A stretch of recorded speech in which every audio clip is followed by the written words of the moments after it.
sudah ada rakit. Oh. Emang dari orang dulu tuh kan. Jadi bang, dalam satu unit kendaraan berapa bang dipungut ongkos bang untuk penyeberangan?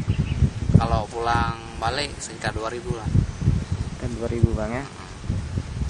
Ini tidak ada jembatan alternatif yang lain bang, hanya rakit saja yang untuk fasilitas penyeberangan di kawasan ini bang. Kalau masalah jembatan ada, tapi jembatan itu udah dibangun kadang